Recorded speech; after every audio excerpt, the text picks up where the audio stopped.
नया आपराधिक कानून भारतीय न्याय संहिता 2023, भारतीय नागरिक सुरक्षा 2023 और भारतीय साक्ष्य अधिनियम 2023 को 25 दिसंबर 2023 को बनाया गया था, जो भारत की आपराधिक न्याय प्रणाली में एक नई युग की शुरुआत है। यह तीनों नए कानून 1 जुलाई 2024 से प्रभावशाली होंगे। तीनों कानून के बारे में विस्तृत रूप से जानकारी प्रदान करने के लिए पीआईबी द्वारा राजधानी भोपाल में एक वार्तालाप कार्यक्रम का आयोजन रखा गया। राजधानी के निजी होटल में आयोजित हुए नए आपराधिक कानून पर वार्तालाप कार्यक्रम में अतिरिक्त जिला अभियोजन अधिकारी प्रियंका उपाध्याय, डीसीपी प्रियंका शुक्ला सहित पीआईबी के अधिकारी और पत्रकार मौजूद रहे।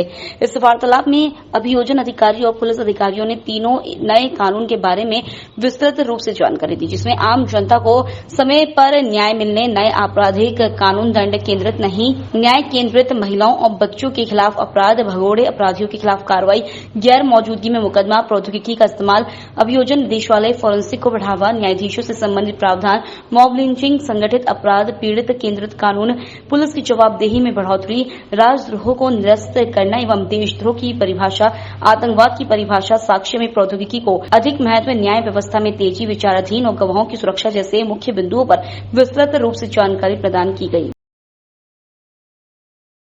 में जो बात की गई थी, जब हम भारतीय दंड संहिता की बात करते हैं तो वो न्याय दंड के रूप में हो रहा था।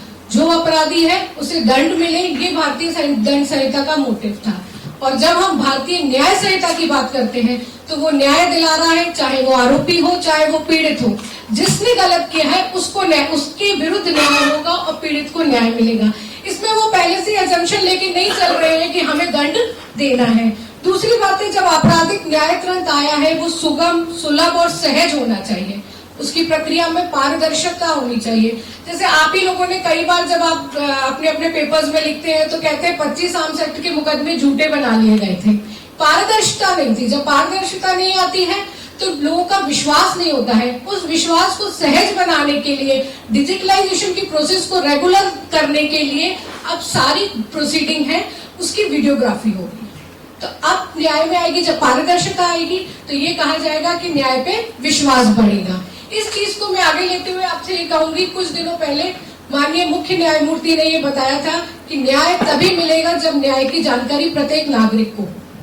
तो प्रत्येक नागरिक को जानकारी होने के लिए तभी होगी जब आप लोग सुचारू रूप से कार्य करें। जैसे जब हम 400 BC की बात करते हैं तो निश्चित तौर से गांव का व्यक्ति 400 BC इसलिए जानता है क्योंकि वो कोर्ट में नहीं आया, लेकिन उसने पेपर में रोज पढ़ा है कि जो व्यक्ति चीटिंग करता है वो 420 होता है।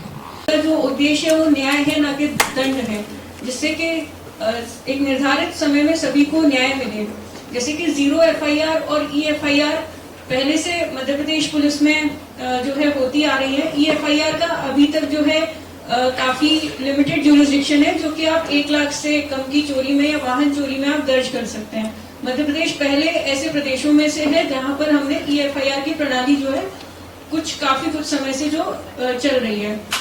इसके अलावा 0 FIR जिसका उद्देश्य रहता है कि यदि किसी विक्टिम के साथ क्राइम हुआ है और वो उसको जो बहुत जल्दी उसको रिपोर्ट करना है और वो ऐसे जुरिसडिक्शन में जाकर रिपोर्ट नहीं कर सकते जहां पर उनके साथ क्राइम हुआ है।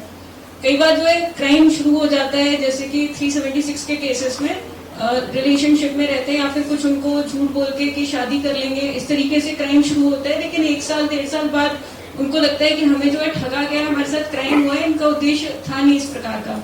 तो हो सकता है कि वो जो क्राइम का इनिशिएशन हो वो किसी और राज्य में हुआ हो और जो विक्टिम है जिसको जब सुरक्षा संहिता और भारतीय साक्ष्य अधिनियम 1 जुलाई से लागू होने के बाद जो उनमें प्रोसीडिंग जैसे बताएंगे, पीड़ित को न्याय समय सीमा के अंदर हो, स्पीडी ट्रायल हो, इस तरह से लागू